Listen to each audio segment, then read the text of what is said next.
Hello, my name is Trish Perry, and I'm the superintendent of Foley Public Schools. And with me is our director of finance, Erin Noska. And we're excited to present this 5-video series about School Finance 101. The first thing that I invite you to watch is a basic overview of school finance.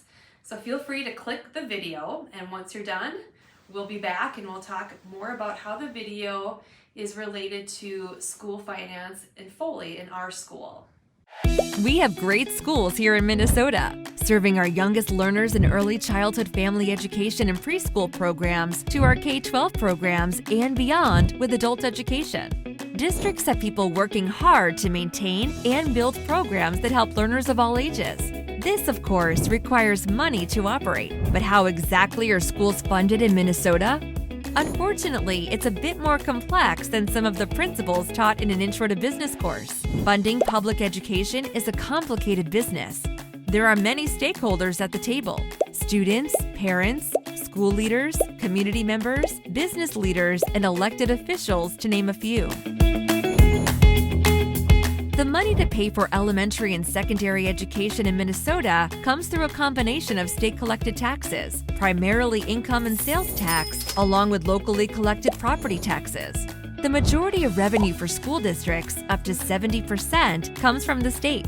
The largest share of the funds provided to schools comes in the form of general education aid, which is intended to provide the basic financial support for the education program.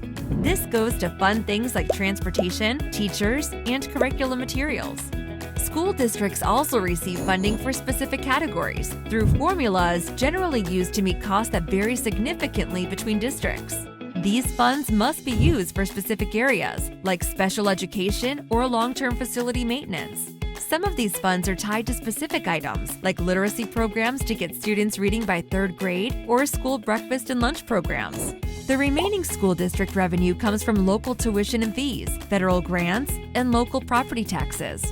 There are many variables which impact our budget each year: enrollment, community support, the local economy, and decisions by state lawmakers.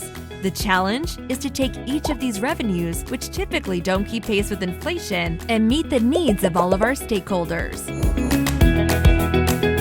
For our budget, we take the revenue we expect to receive and allot the funds in buckets. The largest bucket is for paying our teachers and staff.